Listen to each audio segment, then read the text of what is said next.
James chapter 3. Last day we looked at teachers and what their responsibility is and how they'll be judged. And a lot of that is being judged on what they say. He says we all stumble in many ways. We all do things that are wrong. And it says, if you are perfect in what you're saying, you're able to keep the whole body in check. If you can keep what you say perfect, wow. We put bits in the sides of the horses' mouths to make them obey us, and we can turn the whole animal around. Or take ships, for example. They're big and they're large and they're driven with the wind. But a small rudder can control that ship. The pilot can control that ship and make it go where it wants.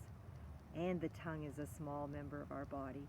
But that tongue cannot be controlled like those things. In fact, consider what a great forest is set on fire by our tongue. We've all seen the devastation of forest fires in our state, in our provinces, and in other countries.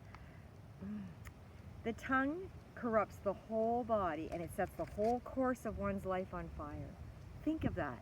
You're setting other people's lives on fire and your own with your tongue. And it is set on fire from hell. It talks about how all animals and birds and sea creatures, reptiles and sea creatures, can be tamed. But no man can tame the tongue. No man can do it. Only God can do it. And that tongue needs to be controlled by the Holy Spirit. Because this is what happens. It says, we bless man with our tongue, or bless God. Yes, God. All right, God. We sing praises. And then we turn around and curse our fellow man, whom God has made. Wow.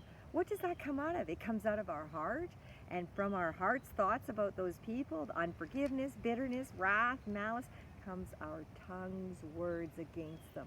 But God has made those very people, and we turn around and bless God. These things ought not to be. This can't be, James says. But we can't control our tongue. It is a small member, and all these other two examples, the bit in the horse's mouths, the rudder, the pilot can control it. The driver of the horse can control it. Who's your driver? The Holy Spirit.